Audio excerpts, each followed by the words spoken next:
소백 2023 성과 비례 보상제도 서울에서 도쿄와 베이징까지 세션에 참여해주신 여러분 대단히 고맙습니다. 저는 목적지까지 안전하게 모실 여러분의 비행 파트너 사회적가치연구원의 윤슬기입니다. 이 비행기는 서울부터 도쿄, 베이징까지 가는 SPC 915 편으로 비행시간은 80분으로 예정하고 있습니다. 좌석 벨트를 매셨는지 다시 한번 확인해 주시고 비행 중 자리 이동은 삼가해 주시길 부탁드립니다. 오늘 비행에 대한 자료는 좌석 앞 왼쪽 QR코드에 준비되어 있으니 자유롭게 살펴봐 주시고 비행 중 궁금한 점이 있으신 경우 오른쪽 QR코드를 찍고 질문을 남겨주시기 바랍니다. 다른 승객분들을 위해 휴대전화는 진동 또는 무음으로 설정해 주시면 감사하겠습니다. 저를 포함한 저희 사회적가치연구원 크루들은 여러분의 안전하고 즐거운 여행을 위해 최선을 다하겠습니다. 감사합니다. Good afternoon, ladies and gentlemen. Welcome aboard CSCS flight SPC 915 bound for Seoul, Tokyo, and Beijing. Please enjoy the flight. Thank you. 네, 안녕하세요. 저는 오늘 여러분의 여행 파트너로 함께할 사회적가치연구원의 윤슬기입니다. 네, 오늘 정말 많은 분들이 SPC 915 편에 탑승해 주셨는데요. 진심으로 감사합니다. 네, 이 시간은 한중일 각 국가의 사회 문제와 이를 해결하는 사회적 기업들의 사례, 그리고 기업들이 창출한 가치를 평가하고 그 결과에 비례해 보상하는 성과 비례 보상제도의 그 특성과 의미를 알아보는 자리입니다.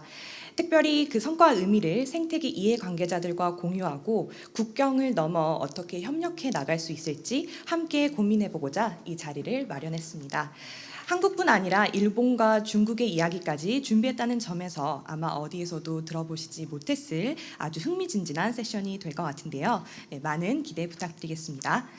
네, 그럼 본격적인 여행에 앞서서 여러분들과 함께 몸풀기 게임, 밸런스 게임을 한번 진행해 보도록 하겠습니다. 네, 적극적으로 참여해주신 분들께는 저희 연구원과 소백 사무국에서 준비한 상품을 준비했으니 많은 참여 부탁드립니다. 네, 여러분들은 한국과 중국 그리고 일본 세 국가의 사회 문제에 대해 얼마나 많은 관심을 갖고 계신가요? 오늘 우리가 만나볼 세 국가의 사회 문제를 미리 고민해 볼 수 있는 시간이 되셨으면 좋겠습니다. 네, 먼저 한국입니다. 네. 한국에도 수많은 해결 과제가 있지만 그 중 두 가지를 한번 제시해 보겠습니다. 저출산 고령화 문제가 해결된 나라, 그리고 환경 오염 문제가 해결된 나라. 이 두 국중 여러분들이 꼭 한 국가에만 살 수 있다면 어떤 나라를 선택하고 싶으신가요? 네, 우선 저출산 고령화 문제가 해결된 나라를 선택하겠다. 한번 손을 들어 주실래요? 네, 앞에 계신 선생님. 네, 그 의견 한번 들어보도록 하겠습니다.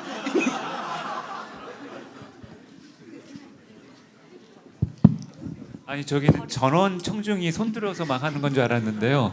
그게 아니에요. 네, 네. 네, 한 분만 네. 의견을 들어. 어쩌다가 왔으니까요. 왜냐하면 제가 얼마 전에 들었더니 2050년이 되게 되면 전 인구의 한 50, 한국의 50%, 60%가 다 노인이 되신다고 해요. 그래서 저는 이 부분들이 크고요. 근데 그분들이 다 투표를 해갖고 젊은 분들의 의견을 전달할 수 없는 시스템이 된다는 말이 굉장히 인상적이어서 저는 첫 번째를 골랐습니다. 네, 네. 감사합니다. 네, 참여해주신 분께는 소정의 상품을 드리도록 하겠습니다. 네. 네, 그럼 환경 오염 문제가 해결된 나라를 선택하고 싶으신 분? 네. 네, 저기 청남방 입으신 선생님께 마이크를 좀 전달해 주시겠어요?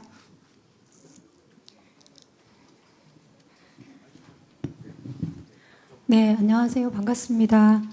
저는 그냥 꼭 그 지구에 사람이 많을 필요는 없다고 생각해요. 좀 인구가 줄어들어도 되지 않겠나. 그리고 뭐 고령화 문제도 뭐 나이 들어가는 만큼 일자리도 시니어에 맞게 찾으면 될 것 같은데, 전 지구적으로 생각했을 때 환경 오염 문제를 해결하지 않으면 지속 가능하지 않을 것 같아서 환경 오염이 해결된 나라에서 살고 싶습니다. 네. 네, 정말 의견 감사합니다. 네, 아마 선택하시기 굉장히 어려웠을 것 같은데요. 네, 다음은 이제 일본 문제로 넘어가도록 하겠습니다. 네, 첫 번째 사회적 고독과 고립 문제가 해결된 나라, 그리고 아동복지 문제가 해결된 나라. 네, 먼저 사회적 고독 그리고 고립 문제가 해결된 나라를 선택하고 싶으신 분 손 들어 주실 좋겠습니까? 네, 저희 연사분께서 가장 먼저 손을 들어주셨는데요. 네, 의견을 들어보도록 하겠습니다.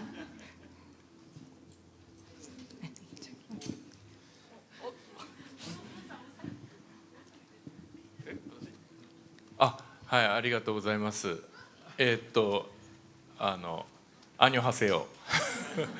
日本で、孤立孤独があるために、お母さんとか子供とかも孤立孤独になってさまざまな児童福祉の問題が起きているので、孤立孤独を解消すると、子供たちとかお母さんたちも幸せになるなと思いました。 네, 네, 감사합니다.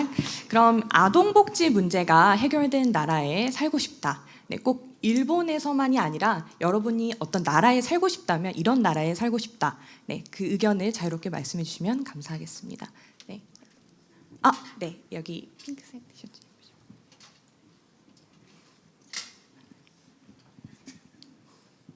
네, 안녕하세요. 저는 아동복지 문제가 가장 먼저 해결돼야 된다고 생각하는데요.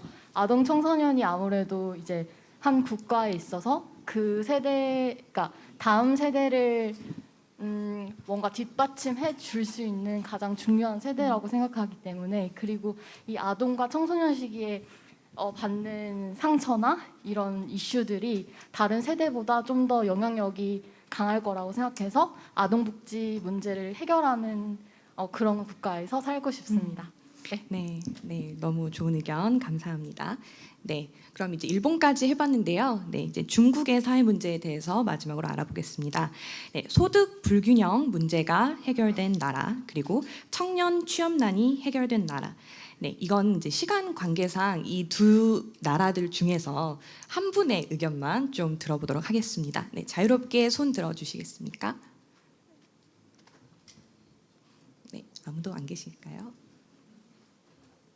네, 저기서 너무 네, 그러면 아무도 손을 안 드셔서 저희 사회적가치연구원의 오준환 실장님께 한번 의견을 들어보도록 하겠습니다. 네. 니하오. 네. 네, 중국에서 또 감사합니다. 네, 거주하신 경험도 예. 있기 때문에 정말 얼떨떨하게 일어났는데요.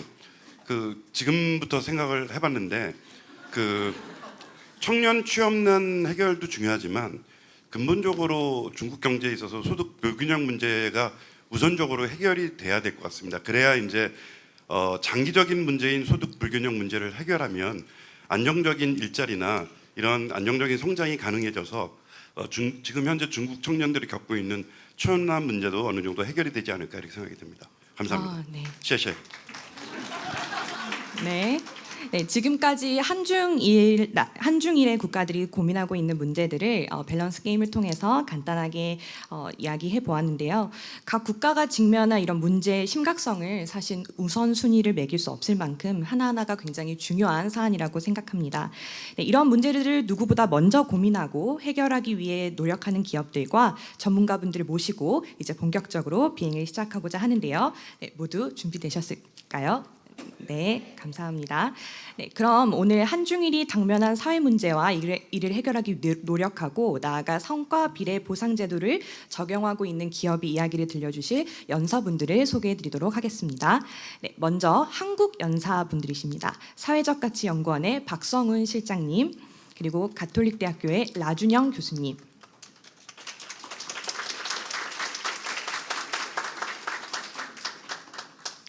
네, 다음은 일본 연사분들이십니다.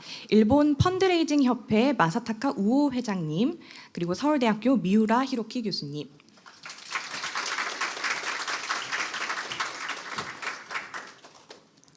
네, 마지막으로 중국 연사분들을 소개해드리겠습니다. 베이징 실업송 자문유한공사 임바이빈 대표님, 그리고 중국 대외경제무역대학교 김인선 교수님을 모시겠습니다.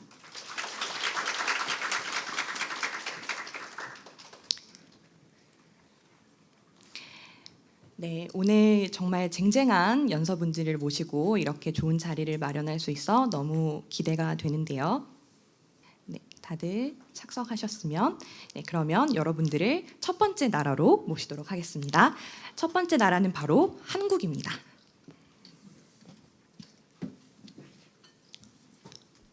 Say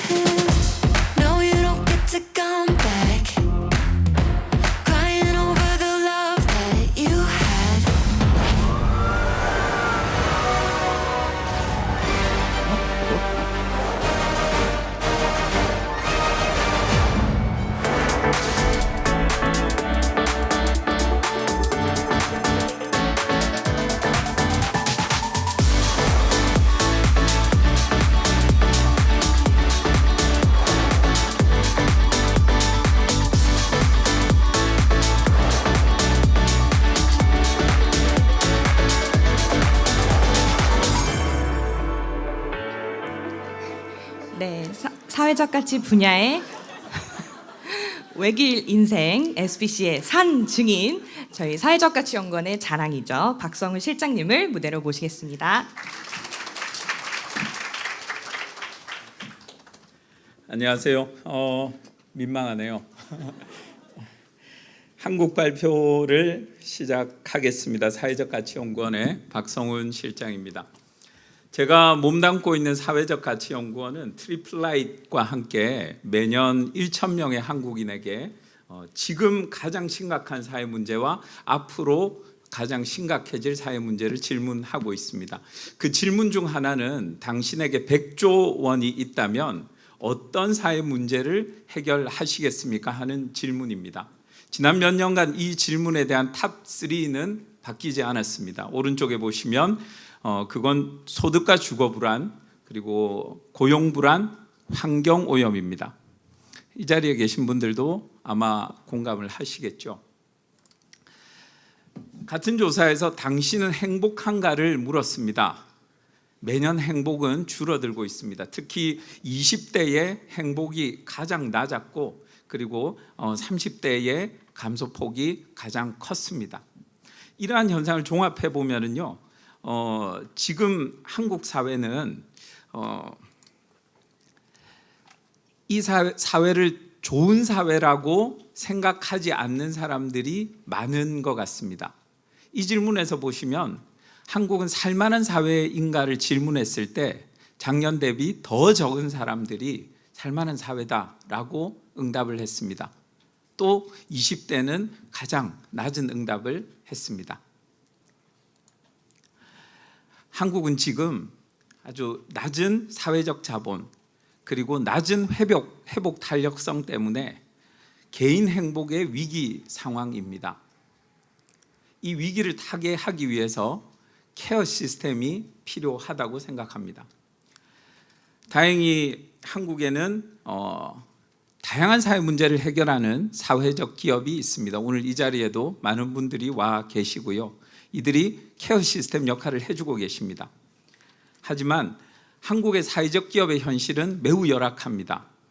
사회적 기업은 시장 실패 영역에서 고군분투를 하고 있고요. 또 성장과 혁신을 위한 자원은 매우 부족한 상황입니다. 이를 극복하기 위한 새로운 동기부여 방법이 필요합니다. 그래서 소셜 프로그레스 크레딧, 영어로 SPC 이러면 이게 빵집 이름이라 가지고 한국어로는 사회성과 인센티브라고 저희는 부르고 있습니다. 이 컨셉이 새로운 동기부여 방법으로 제안이 됐습니다. SPC 컨셉은 기업이 창출한 사회 성과에 비례해서 주어지는 인센티브입니다.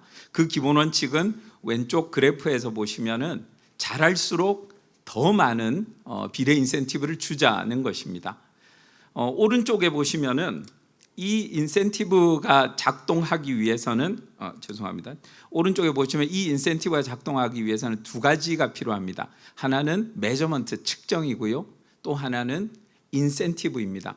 이 두 가지가 합쳐져서 기업의 체질이 바뀌고 성공 가능성이 높아질 것입니다. 저희는 이 사회 성과 인센티브가 포지티브 인센티브 마켓을 만들 거라고 기대하고 있습니다. 지금 현실에서는 네거티브 인센티브 시장이 존재합니다. 대표적인 예가 탄소 거래 시장입니다. 배출권 총량을 정해놓고 이걸 초과하면 배출권을 사야 합니다. 이런 네거티브 인센티브 방식은 기업의 활동을 동기부여하기에 적절하지가 않습니다. 기업이 잘한 만큼 더 많은 보상을 주면 기업은 더 잘할 수 있는 방법을 스스로 찾을 거라고 생각합니다. 그래서 그만큼 더 많은 사회 문제를 해결할 거라고 생각을 합니다. 지금까지 제가 SPC 컨셉에 대해서 설명을 드렸는데요. SPC 프로젝트를 2013년부터 처음부터 같이 하셨던 가톨릭대학교 라준용 교수님한테 조금 추가 설명을 부탁을 드리겠습니다. 네, 안녕하세요. 가톨릭대학교 라준용입니다. 우리 박성훈 박사님이 SPC 산증인인데요.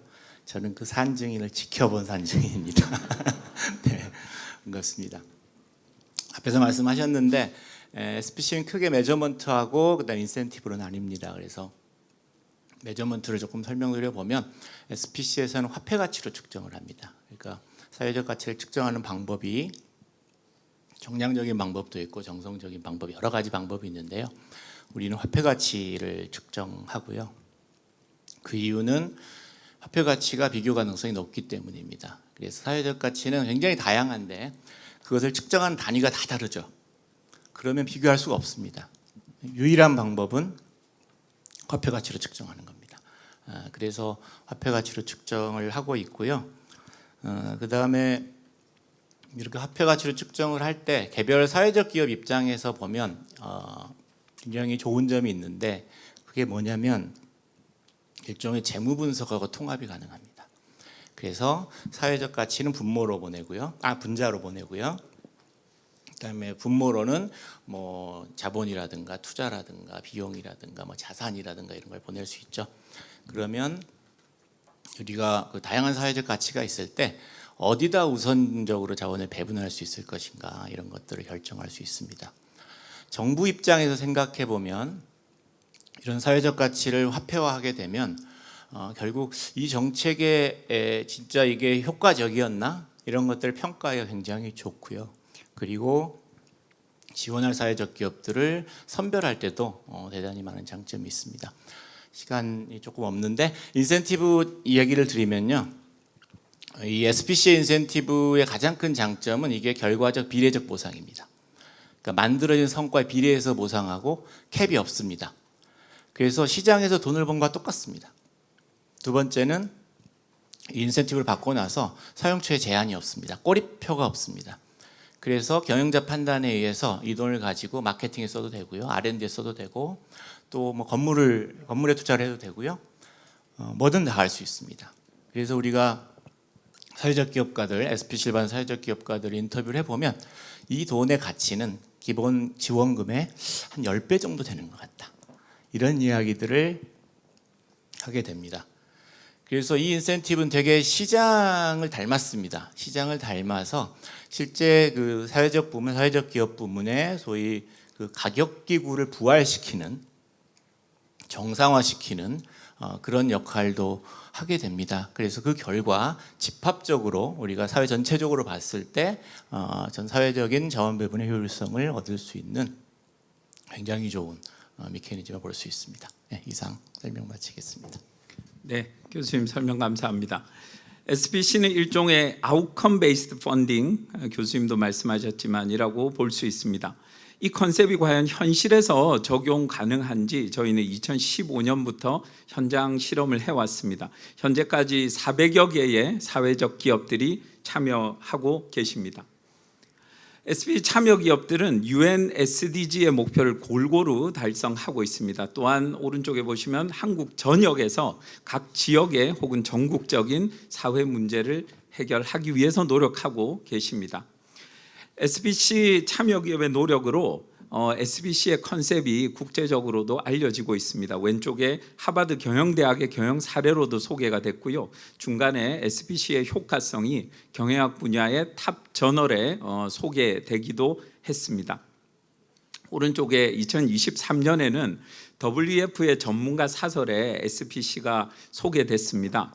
2013년에 SK의 최태원 회장이 WF의 임팩트 투자 세션에서 SPC 컨셉을 소개했는데요.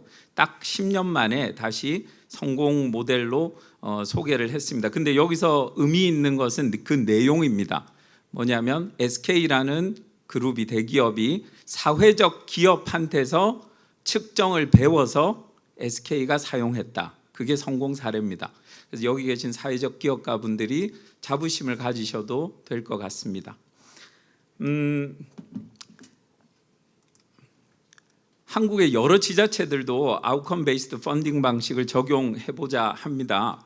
경기도의 화성시가 제일 먼저 시작을 했고요. 그래서 오늘 패널 토론에도 화성시의 이야기를 들려주시기 위해서 화성시 사회적 경제과에서 이영애 과장님이 나와 주실 예정입니다. 그리고 춘천시, 경남도, 전남도, 제주도 또한 아웃컴 베이스드 펀딩 방식으로 사회적 기업을 지원할 예정입니다. 내년도에 사회적 기업 예산이 대폭 줄어들 예정입니다. 여러분들도 신문 기사를 보셨겠죠. 그만큼 사회적 기업이 처한 현실이 굉장히 어려워질 겁니다.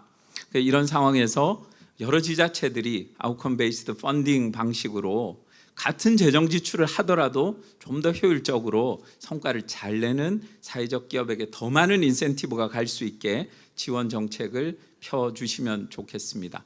이상 한국 발표를 마치겠습니다. 감사합니다.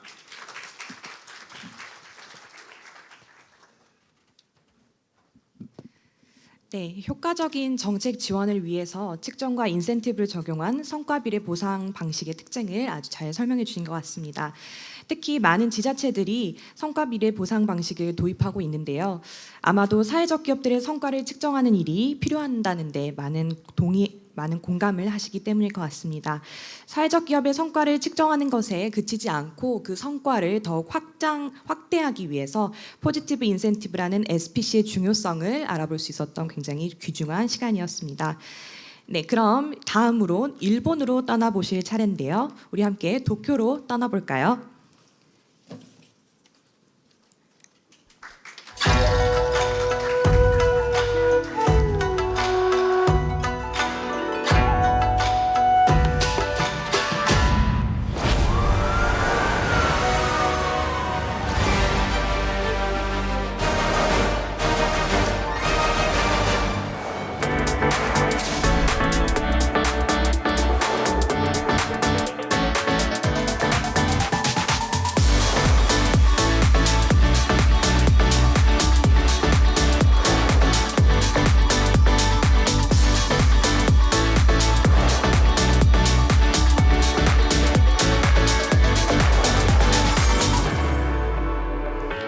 네, 다음은 일본 연사로 참여해 주실 일본 펀드레이징 협회 마스타카 우오 회장님을 모시겠습니다.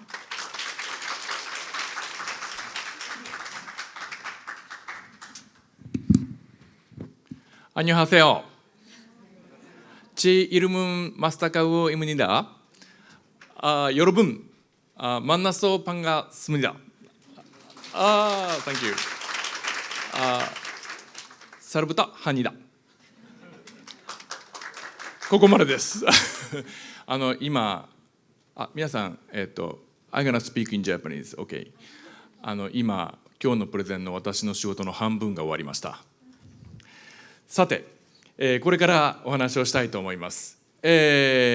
今からお話しするのは、ここにいらっしゃる韓国の皆さんの会場にいらっしゃる皆さんの社会を良くしたいという情熱が結実して、この CSES が生み出しているこの変化が今日本で大きな変化を生んでいるという物語をお話をします。まず最初に私は先ほど紹介をいただいた日本で社会起業家としてチェンジメーカーとしてエコシステムビルダーとして活動しています。日本には今さまざまな課題があります。少子高齢化、エイジングソサエティです。私が子どもの時、こちら側1980年、こういう人口ピラミッドでした。若い人が多くてお年寄りが少ない。そして私の子どもが30歳になる時には右のようなピラミッドになります。これだけ早い高齢化は世界中どこも経験したことがありません。その結果として高齢化社会が生まれています。その結果として財政赤字が生まれています。財政赤字は見ていただきますと、韓国こちら、日本はこちら。日本は世界でも一番の政府の赤字が多い国になりました。そういう中でお金だけではなくて孤立や孤独の問題も日本がこれは先進国の中で少し前の数字ですけれども世界で最も 15% の人が孤独や孤立を抱えているという社会になってしまいました。ですがいいこともあります。こうした社会問題がたくさんあるために多くの日本の若い人たち、シニアの人たち、企業の人たち、行政の人たちが今までと違うことをして社会を変えていこうということに立ち上がってくるようになりました。そういう中で私たちはこのアウトカムベースドファンディング SPC モデルの日本展開を始めました。いいことから先に言います。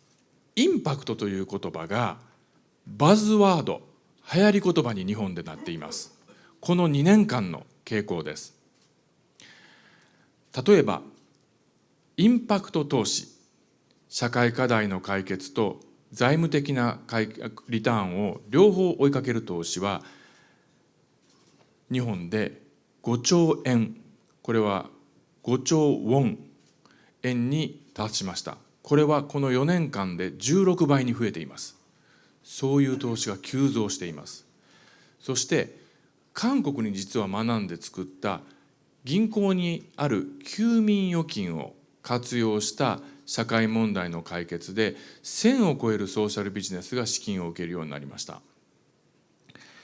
さらに金融機関もこのままではまずいということで63の主要な金融機関の CEO やプレジデントがインパクトを生み出す金融機関になろうというイニシアチブを立ち上げました。こうしたようなさまざまな変化が日本でも生まれています。しかしこういう動きがあってもまだ本当に社会に変化が生まれているのではなかったんです。インパクトが流行ったけれども流行っただけでまだ変化が生まれていない。誰かが本当に変化を生むためにリスクを取ってインパクトを生み出す企業にお金を提供しなければなりませんでした。そこでこのアウトカムファンドのプロジェクトが立ち上がりました。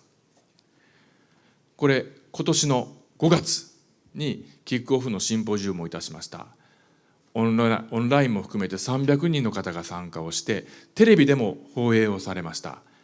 CSES と韓国の CSES と私たちの日本との間の連携でこのアウトカムファンド IMM インパクトメジャーメント&マネジメントというプロジェクトが立ち上がりました。仕組みとしては CSES の資金と情熱と経験を日本に提供していただいてそれをもとにしてインパクトを生み出したいアウトカムを生み出したいビジネスに対して先ほどのインセンティブのお金を提供するということを始めています。早速いくつもの事例が生まれています。高齢化社会とコミュニティの関係、障害者とデジタルの関係、シングルマザーと家の関係、いじめの問題と SNS の関係、そうしたことを解決するさまざまなビジネスがインセンティブを目指して頑張ってくれています。最後に私たちはこうした韓国の皆さんとの連携を通じて見てみたい将来があります。これは3つです。一つは私たちはこの CSES との連携からさらにいろいろな行政、いろいろな財団企業と連携して実際にアウトカムファンドのムーブメントを日本中で広げていくプラットフォームになりたいと思っています。2つ目、先ほどインパクト投資が5兆円、50兆ウォンになったと言いました。ですけど本当にまだ社会問題を解決していません。これをアウトカムファンドと接続して解決したいと思っています。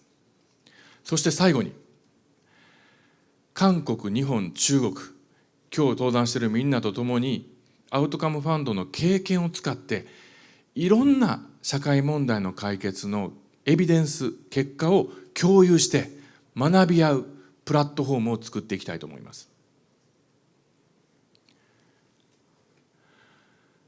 思うんです。日本も韓国も中国もたくさん違うことがあります。国も違う。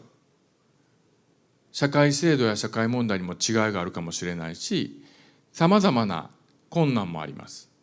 ですが、同じこともあります。カルチャーは似ていたりとか、社会問題のいろいろな高齢化とか、孤立孤独とか、結構同じような社会問題もたくさんあります。でもそれ以上に私は思うんです。ここにいらっしゃる皆さんのように、困難を抱えて困っている人たちのために何かしたいと思う人の気持ちは日本も中国も韓国も全く同じだと思っています。ですので私たちはここをきっかけとしてみんなで力を合わせて日本、中国、韓国、東アジアで力を合わせて世界に発信できるような社会問題の解決をこのアウトカムファンドのプラットフォームから作っていきたいと考えています。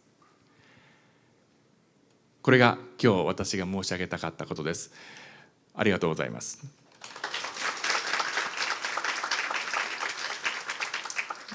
ぜひここでせっかくなので三浦先生は20年間韓国に住んでいる日本のプロフェッサーですので、ぜひコメントをお願いします。はい、ありがとうございます。감사합니다. 네, 의호 회장님의 발표를 또 보완하면서 제가 한국과 일본어를 연구하면서 비교하면서 특히 느낀 점을 세 가지 소개해 드리고자 합니다. 네, 첫 번째는 아까 발표도 있었지만 일본에서 최근 2년 동안에 임팩트라는 단어가 유행되었다라고 있었습니다만 이거는 거꾸로 보면 일본에서는 최근 사회적 혹은 소셜라는 용어를 간주하지 않는 분위기가 있다고 볼 수가 있습니다. 오히려 소셜 벤처를 일본에서 시작하는 분들은 오히려 소셜라는 단어를 싫어한다, 안 쓴다라는 코멘트도 실제 받았습니다. 네, 그래서 일본에서는 발표도 있었지만 이렇게 아웃컴 판도라든가 임팩트 평가가 시작했지만 그 배경에는 오히려 그런 사업을 할 때 기업의 성격이라든가 연리, 비연리의 구분, 기업의 크기 이런 것들에 대해서 크게 신경 쓰지 않고 너무 확장적인 생각으로 이러한 사업, 이러한 유행이 시작하고 있다 이렇게 볼 수가 있습니다. 이거는 동시에 이 사업을 전부 구체적으로 생각할 때 그러니까 같이 하는 미션이 구체적으로 무엇인가 가치나 성과를 뭘로 평가할 것이냐라고 했을 때도 일본에서는 비교적 확장적이고 개방적이고 다원적인 그런 입장, 관점을 서로 중요시하는 분위기가 있다고 볼 수가 있습니다.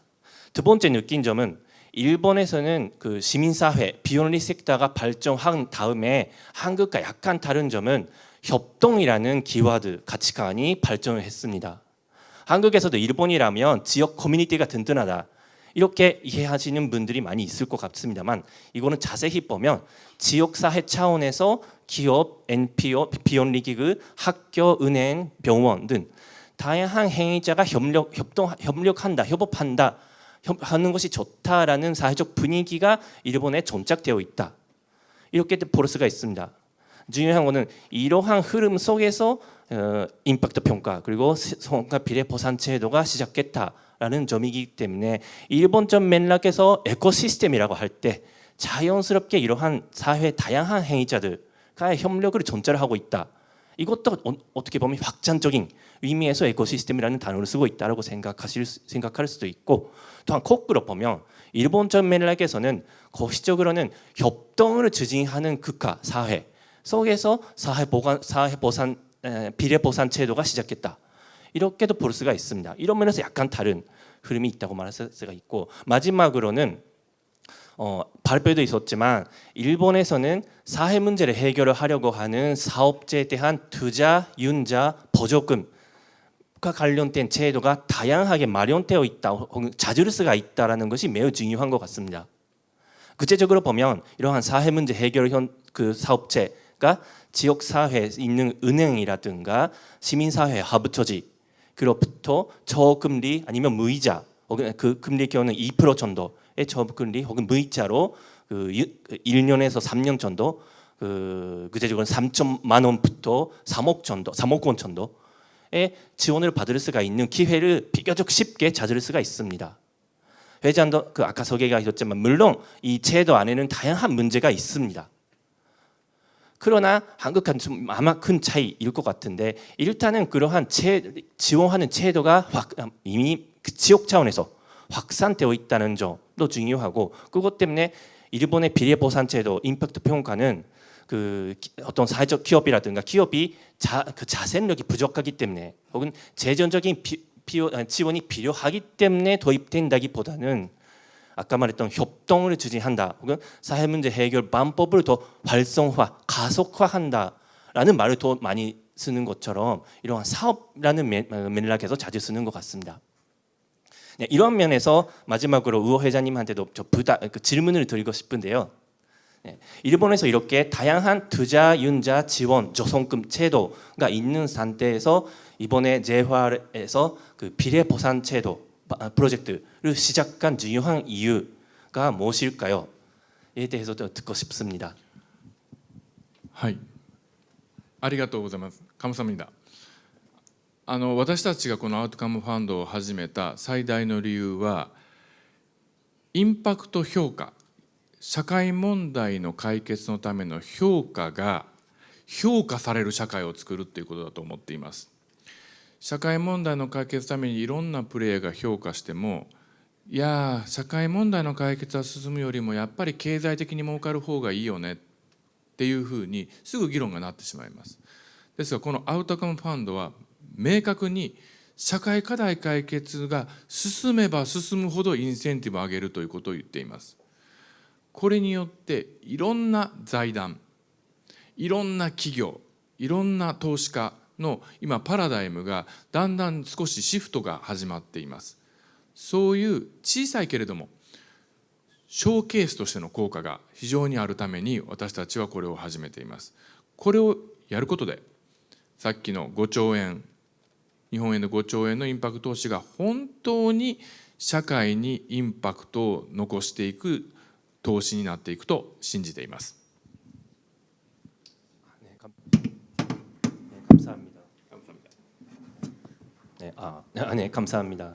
네, 이렇게 일본에서는 다양한 특징, 독특한 흐름 그리고 일본만의 고민들이 있습니다. 그래서 앞으로 아웃컴 펀드, 비례보상 제도에 관해서 한국과 일본 간의 협력 그리고 오늘 주제인 한중일의 협력, 네트워크 이런 것들이 발전되면 일본에서 있는 다양한 흥미로운 사례들 그리고 결과들의 교훈들이 한국의 많은 분들에게 임팩트라든가 영감을 줄 수 있을 거라고 기대를 합니다. 네, 감사합니다.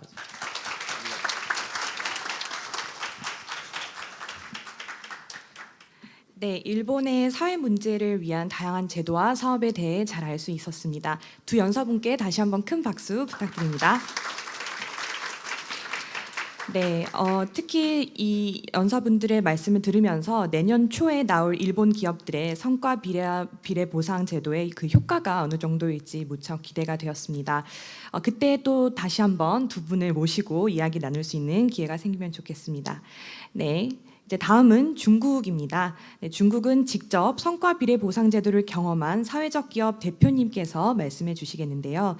그럼 우리 마지막 여행지 중국 베이징으로 떠나보도록 하겠습니다.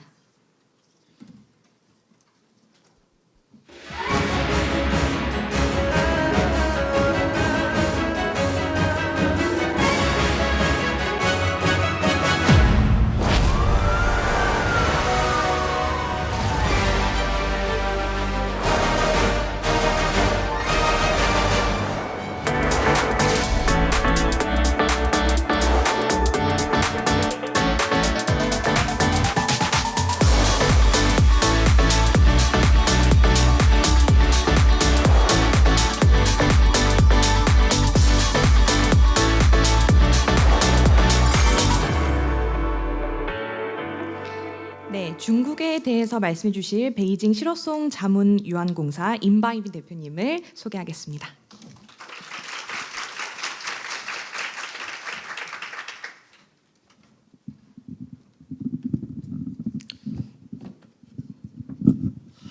大家好，非常荣幸能够有机会来参加这次这个论坛。我是这个应该是在中国的话，应该算是最早实践社会企业的一个创始人。但是呢，就是在刚才听了就是韩国和日本2位嘉宾的这个分享以后，说实话，对我们来说就是叫什么？用中国的一句话叫什么？羡慕、嫉妒、恨。为什么呢？因为中国在大家知道，中国的制度和我们韩国、日本的制度是完全不同的。然后中国从建国以后一直到2018年之前，我们的所有社会问题主体上由谁？由中国政府来引导解决。2018年就是汶川地震以后，这个大家可能应该都知道，从那个时候开始才有这个社会组织来介入。那么就是我是2009年就是注册了这个北京喜乐颂咨询有限公司，当时呢就是设计了一个叫什么？我们不向社会募捐，不依靠政府的这种支持来帮助这个就是吸毒人员，然后那个刑满释放人员这2个群体，让他们就系统性的帮助他们，让他们就是回归到社会当中。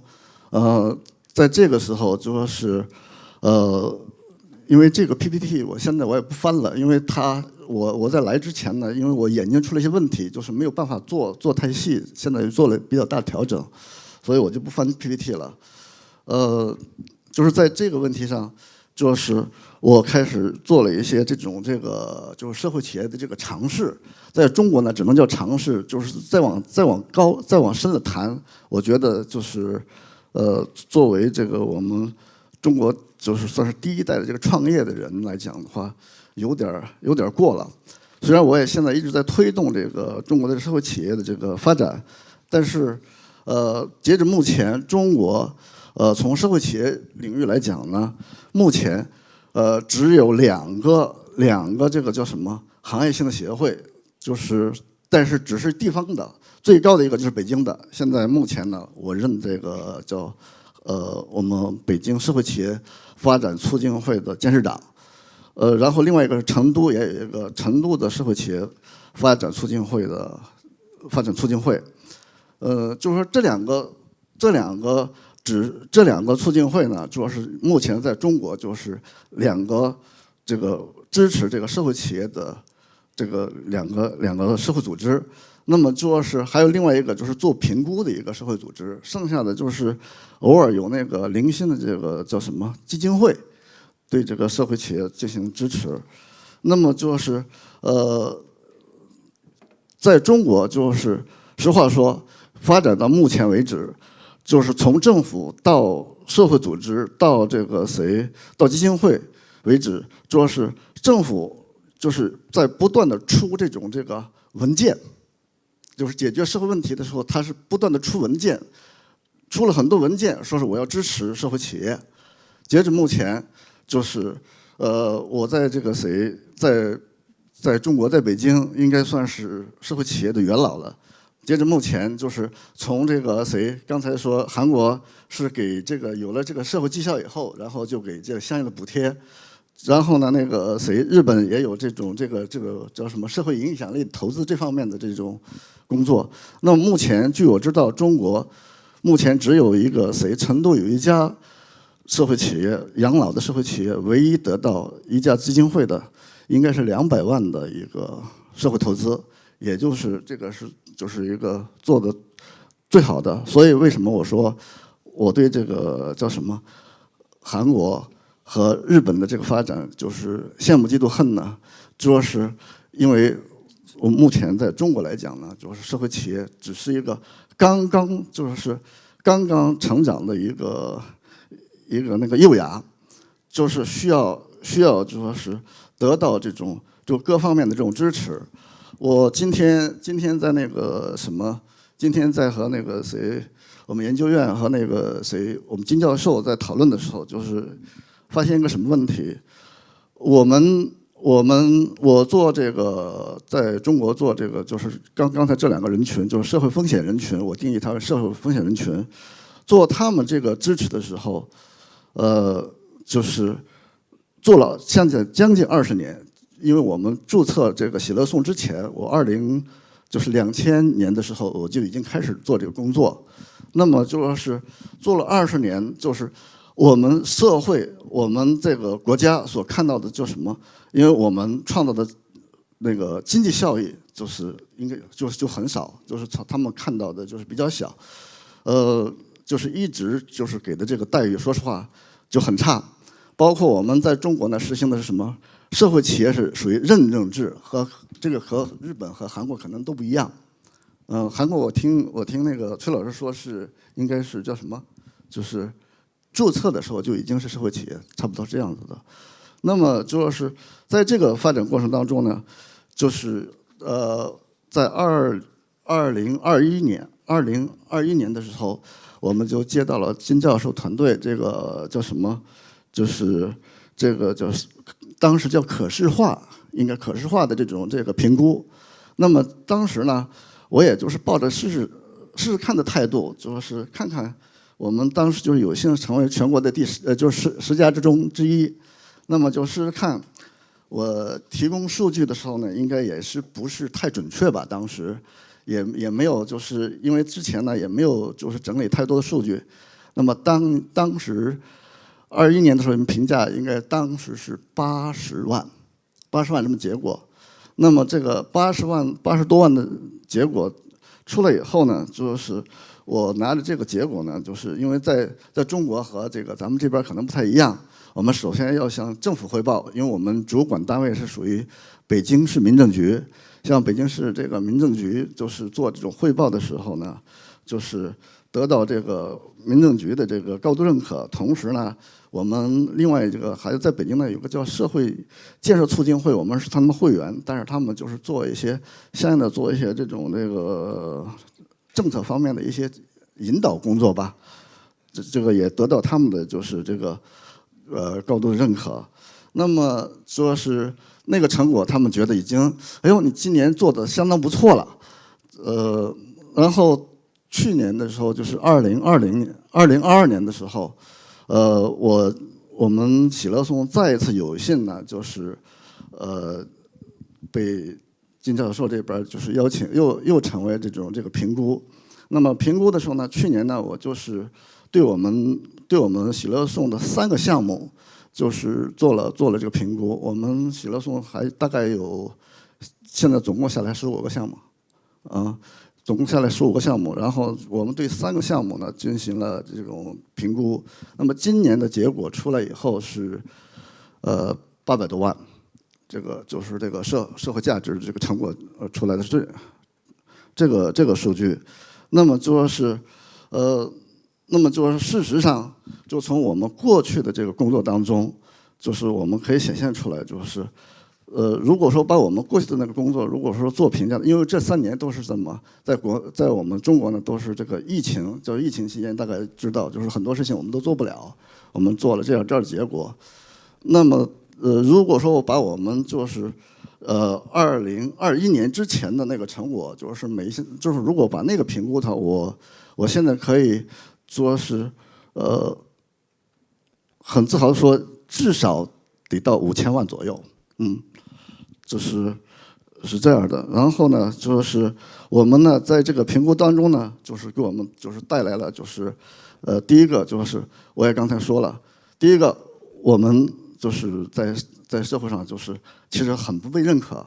那么就是我今年刚刚当选的这个北京社会企业发展促进会会长，就是这个监事长。为什么？就是因为这次评估起了就是非常大的作用，让这个就是我有幸成为这个就是监事长。另外一个呢，就是还有一个就是我最近因为这个中国的很多事情呢，就是开展起来不方便。那么就说是我最近到美国，今年4月份我到美国去开展这个社会企业的工作。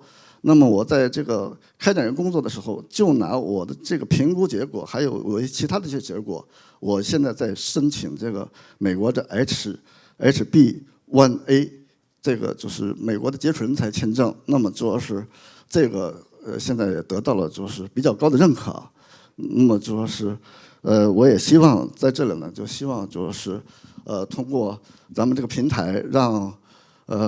这个我们的这种先行者能够更好的带领，就是支持我们中国的这个社会企业能够有更好的发展，也得到那个是我们中国社会企业，然后和我们就是这个日本、韩国两边的这个社会企业能够互动起来，能够就是为这个我们这个东亚地区的这个就是共同的这个稳定更好的发挥作用。谢谢大家。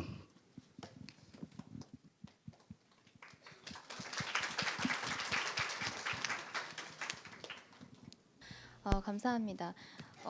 중국에서 지금 이제 인 대표님이 말씀하셨듯이 중국에서 사회적 리스크를 가지고 있는 사람으로 분류가 되는 범죄 경력이 있거나 아니면 도박이나 그런 이제 마약 이런 경험이 있는 사람들은 중국에서 공식적인 경제적 활동이라든지 사회적인 활동이 거의 어렵습니다. 또한 이러한 문제를 둘러싸고 공공 정책이나 서비스 또한 마련이 되지 않은 상황입니다. 이러한 상황에서 2009년에 이제 실업송이 설립 이후에 이런 사람들을 대상으로 취업이나 창업을 통해서 심리적 그리고 물질적인 지원을 해가면서 그분들의 사회적 융합과 사회 안정을 위해서 노력을 해왔습니다. 그리고 2021년에는 그런 취약계층의 범위를 좀 더 넓혀서 빈곤 아동이나 노약자 그리고 장애인을 대상으로 그에 대한 관심과 기본적인 공공 서비스 그리고 사회 보장을 사회복지를 보장하기 위한 서비스를 제공을 해왔습니다. 이러한 사업 내용들은 정부의 기본적인 공공 서비스에 대한 결함을 어느 부분 정도는 보완을 하고 있다고 생각이 되어지는데요. 이러한 특징은 중국의 사회적 기업 전반에서도 보여집니다. 즉 중국의 사회적 기업은 기본적인 공공 서비스 영역에 매우 많이 치우쳐져 있습니다. 따라서 저희가 만약에 창의성이라는 지표를 가지고 중국의 사회적 기업의 사회적 성과를 평가를 한다면은 그 결과는 매우 낮을 수도 있습니다.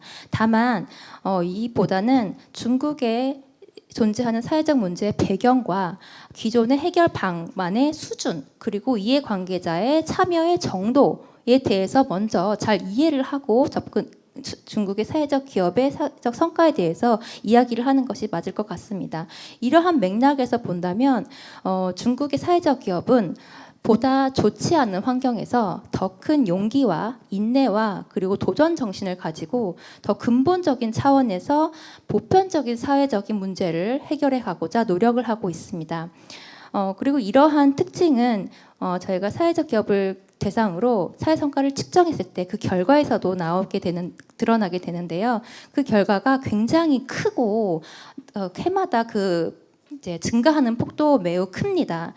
저희가 지난 2년간 10개의 사회적 기업을 대상으로 사회적 성과를 측정을 했는데요. 2021년 같은 경우는 10개 사회적 기업의 사회 성과가 총 1억 2천만 위엔, 즉 한국 원화로 친다면은 273억 정도가 됩니다. 그리고 2022년에는 그보다 49%가 증가한 2억 2천만 위안, 즉 400억 원 정도에 달하는 사회적 성과를 측정한 것으로 나타났습니다. 그래서 이러한 이제 규모를 보면 그 원인에는 아까 말씀드렸던 중국의 사회적 기업들이 보편적인 사회적 문제를 대상으로 하고 있고 그로 인해서 이러한 볼륨의 사회적 성과가 나타나는 것 외에도 당시에 이제 코로나로 인해서 장기적인 이제 경기 침체의 와중에도 이런 대표적인 사회적 기업들이 정말 적극적으로 이제 사업을 조정하고 유연하게 대처하고 그리고 보다 이제 다른 시장들을 개척하려고 했던 노력들이 있었습니다. 그 외에도 한 가지 주목할 만한 것이 아까 이제 인 대표님도 말씀을 하셨지만 그 두 차례에 걸쳐서 이런 사회적 성과 측정 사업에 참여를 하면서 기업들이 이 본 사업에 대한 인지도나 신뢰도가 굉장히 높아져서 차기에는 그 이외에는 보다 적극적으로 협조하고 보다 적극적으로 더 많은 자료를 저희들한테 제공을 하는 그런 요인들이 있어서 그것 또한 큰 영향을 미쳤습니다. 사실 저희가 이 두 차례에 걸쳐서 사회적 성과 측정 사업을 진행을 하고 그 후에 참여 기업을 대상으로 설문조사를 했는데요. 그 결과 역시 많은 사회적 기업들이 그런 측정 결과라든지 측정 보고서를 매우 유익하게 사용을 하고 있었습니다. 그 중에서도 먼저 가장 강조되는 것은 사회적 기업이 자신들이 하고 있던 사업 그리고 그로 인한 사회적 성과의 인과관계를 굉장히 명확하게 파악할 수 있었다라는 점을 굉장히 강조를 하고 있었고 나아가서 현재 하고 있는 사업의 효율성을 좀 더 제고하고 사회적 가치를 보다 효과적으로 확대하기 위한 전략적인 시사점이 굉장히 의미가 있었다라고 라는 피드백이 많았습니다. 그 외에도 이런 내부적인 이제 응용 말고도 외부적으로 지역 정부의 정보 관계자 혹은 기금회나 아니면 소비자 아니면 이제 관련 대회의 제출용으로도 이런 사회 성과 보고서를 사용을 하고 있었는데요. 그 목적이나 그 수혜의 내용 또한 직접적인 자원의 획득이라든지 자금의 획득이 아니라 주로 인지도의 상승 혹은 신뢰도의 상승이었습니다. 이 또한 중국의 사회적 기업이 가지고 있는 주요 특징을 대변을 하는데요. 중국 내에서 사회적 기업은 한국이나 일본과는 다르게 사회 전반적인 인지도가 매우 높습니다. 매우 낮습니다. 그리고 사회적 성과에 대한 인지도 역시 매우 초기 단계에 있는 것으로 생각이 되어집니다. 이러한 상황에서 중국의 사회적 기업들이 시급하게 해결해야 될 문제 중 하나는 사회 일반적인 그 중에서도 특히 정부의 사회적 기업에 대한 혹은 사회적 성과 측정에 대한 인지도를 제고하고 이것을 통해서 사회적 기업들이 처하고 있는 전반적인 생태 환경을 개선하는 것이기 때문입니다. 그래서 이러한 내용들을 요약해 보면은 먼저 중국의 사회적 기업을 대상으로 사회 성과를 이야기하고자 했을 때 먼저 중국의 사회 문화적인 맥락에서 중국에 존재하는 사회적 문제에 대해서 이해하는 것이 필요하겠고요. 그리고 중국 내에서도 중국 내에서 다양한 이해관계자들이 사회적 성과 측정에 대한 이해 수준을 저희가 이해하고 여기에 맞춰서 그들의 이해 정도를 높이기 위한 그런 노력들이 동시에 이루어져야 할 것 같습니다. 이상입니다. 감사합니다.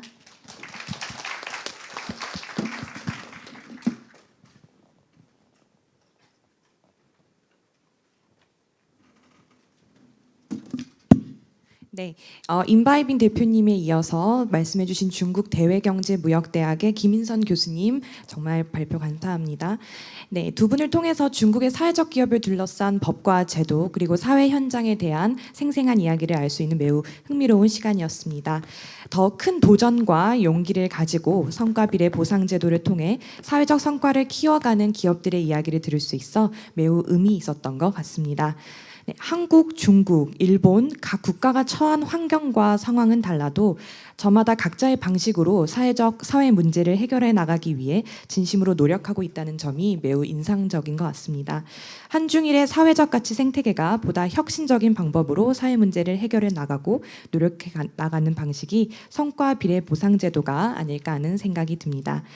그래서 이번에는 각국의 상황에서 이 성과 비례 보상 제도를 더욱 확산해 나가기 위해 어떤 노력과 협력이 필요할지 이야기해 보는 패널 토론 시간을 가져보고자 합니다. 이 자리를 위해서 특별히 화성시 사회적 경제과의 이형애 과장님께서 함께 참석해 주실 예정입니다. 성과 비례 보상을 경험한 지자체들의 입장에서 다양한 시각의 생생한 이야기를 나눠주실 것이 굉장히 기대가 되는데요. 앞서 자리하신 6분의 패널분들 중에서 사회적가치연구원의 박성훈 실장님이 토론의 모더레이터를 맡아주실 예정입니다. 네, 잠시 자리 세팅을 하겠으니 조금만 기다려주시기 바랍니다. 네, 소개받은 사회적 가치연구원 박성훈입니다. 6인의 패널을 모시고 한중일에 대해서 조금 더 얘기해 보겠습니다. 패널 분들 앞으로 나와 주시죠. 네, 같이 나와 주십시오. 패널 분들은 한국부터 소개를 해드리면 가톨릭대학교 라준영 교수, 그리고 화성시 사회적 경제과 이영애 과장님, 그리고 일본의 이제 마사타카 우호 회장님, 서울대 미우라 히로키 교수님, 중국의 베이징 실어송 자문유한공사의 연바이빈 대표님, 그리고 중국의 대외경제무역대학의 김인성 교수님입니다. 네, 박수 한번 부탁드립니다.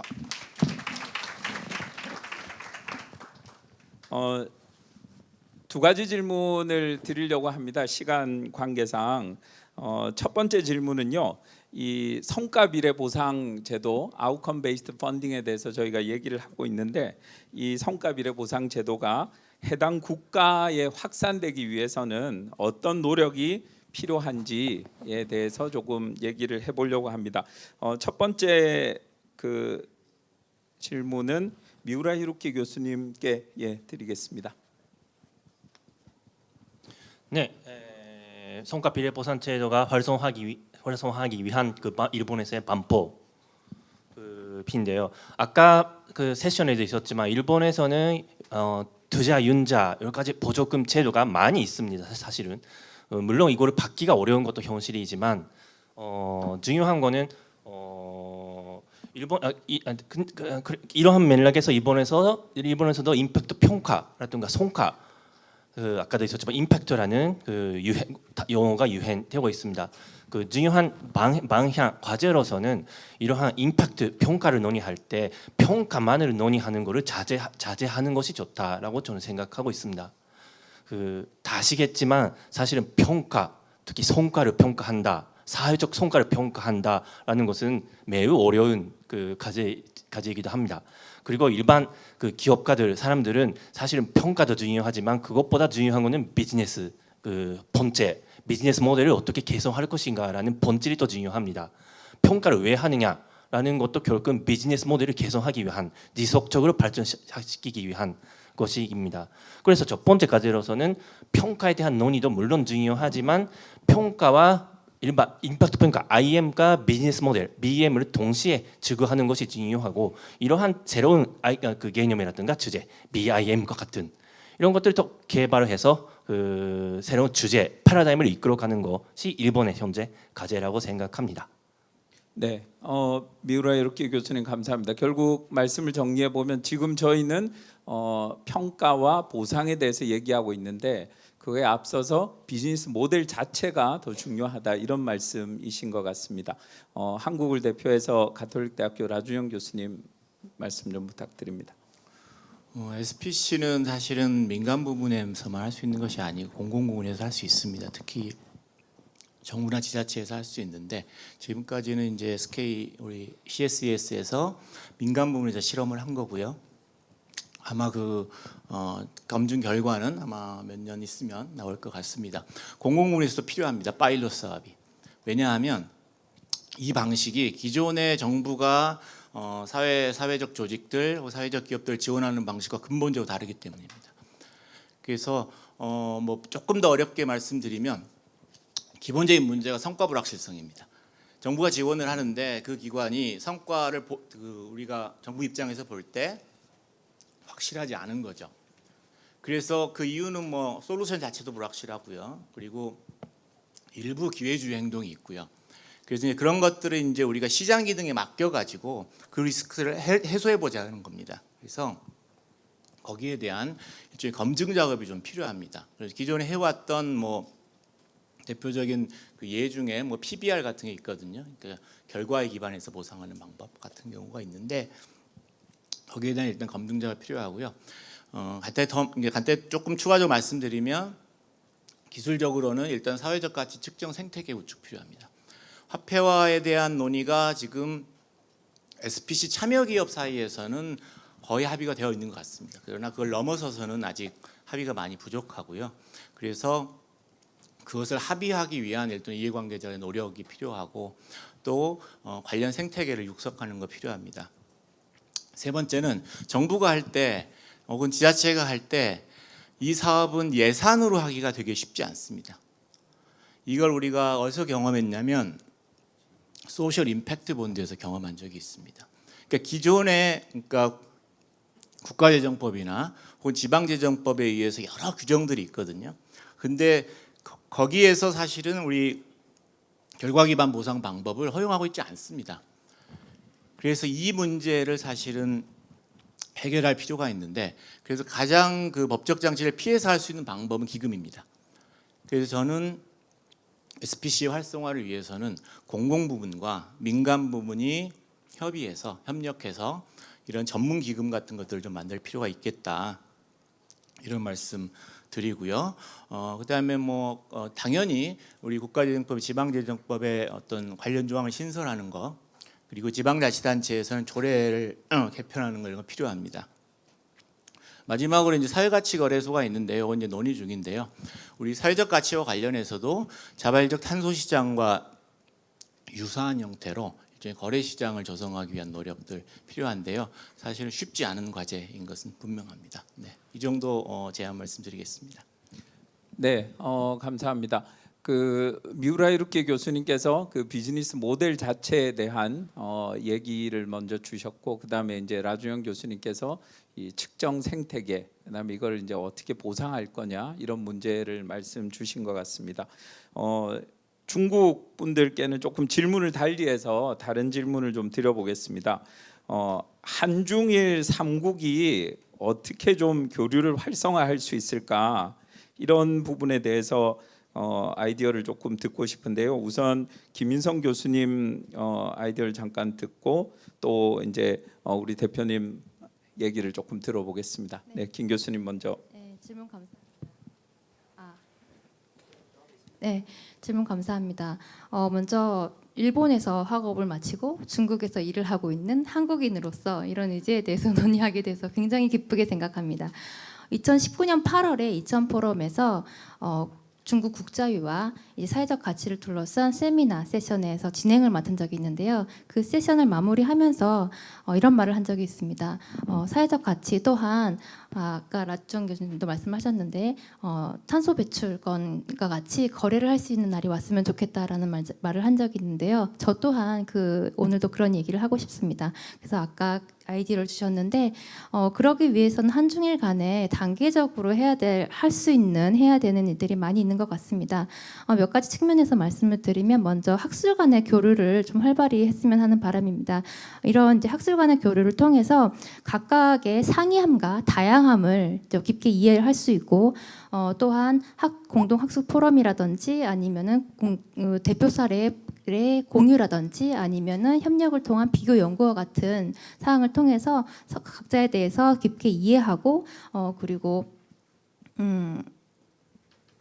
그런 것들을 할 수 있겠고, 또 두 번째는 사회적 기업의 측면에서도 다양한 교류를 할 수 있을 것 같습니다. 다양한 교류를 통해서 이제 사회 문제를 해결하기 위한 보다 효과적인 방안을 모색할 수 있을 것 같고요. 그리고 기업 간의 매칭을 통해서 상호 간에 예를 들어서 기업의 그 기술력이라든지 기술력 제고라든지 시장의 공유, 시장의 확대라든지 이러한 것을 이제 획득할 수 있는 기회로 활용을 할 수 있을 것 같습니다.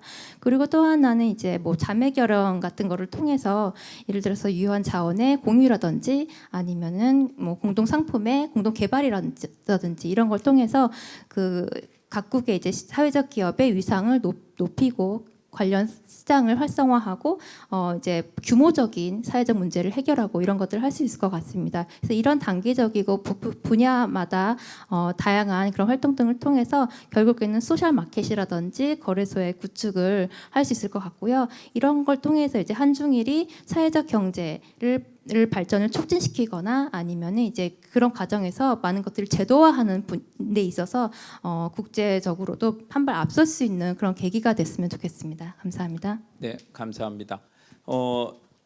연바이빙 그 대표님께도 한 말씀 좀 부탁드리겠습니다. 感谢，就是我在这个方面呢，就是做了一个思考，就是像金教授刚才说的，这学术层面上的，另外一个说是就是社会企业间的这个交流也是非常重要的。就是我在想说是我们这个以咱们这个机构为一个这个叫什么为依托，那么说事实上可以建立一个这个叫什么一个这种平台，然后让大家就是能够有一个相互交流、相互合作的这么平台。因为我在之前呢尝试和韩国，因为在我本身的这个领域里头和韩国有了10几年的合作。那么就是因为这个交流，让我有了眼界。那我们中国的很多社会企业家，其实他都在本地来回走，就是他的这个见识就不够。那么希望说是能够有这样的一个交流机制，那么就是相互之间有这种交流。那么就是一个呢，就是让中国的社会企业有一个发展，同时呢，也就是来支撑，就是让这个整个东亚的这个我们社会企业这个机构能够有一个比较好的发展。另外呢，主要是在中国呢，就是还要推行一个什么，更多的要从一个学术上要做一个什么对这个政策的支持。因为在中国没有政策的支持，等于是一切都不要往下谈，因为他直接一句话，你这个有问题，那么这个是我们的所有的努力全部都白费了。所以说是。我特别就是强调，就是要在这个学术上，比如说是我们的社会企业里头，当时就是由北京市委政策研究室做了一个这个相关的研究，那么提上去报告以后，才有了今天的北京社会企业发展促进会的成立。因此啊，主要是在这个学术上对这个政策的这种影响上，在中国就是至关重要的一点。这一点上，我觉得很重要。 네, 어떻게 보면은 저기 교수님이 좀 더 실용적인 얘기를 해주신 것 같고, 기업 대표님이 좀 더 학술적인 그런 얘기를 좀 해주신 것 같네요. 그래도 균형 잡히게 말씀을 주셔서 감사했습니다. 그럼 이제 한국에서는 어떤 국제적인 협력을 위해서 노력할 수 있을까? 경기도 화성시의 그 이영애 과장님 말씀을 좀 듣고 싶습니다. 저희 그 사회 성과 인센티브를 이렇게 지방 정부에 처음 적용해 본 사례가 경기도 화성시 사례입니다. 그래서 저희는 굉장히 자랑스럽게 소개를 좀 드리고 싶습니다. 이영애 과장님. 네. 예. 안녕하세요. 화성시의 이영애입니다. 저한테 질문을 국제적인 협력 관계를 질문해 주셔서 좀 당황스럽긴 했는데, 미국의 진이라고 하는 곳에서 개발하고 있는 사회적 가치 측정 도구인 아이리스 플러스 홈페이지에 가면 화성 기업들의 사회적 가치 보고서라든가 측정 지표, 교육 등 다양한 정보가 제공되는 플랫폼이 있습니다.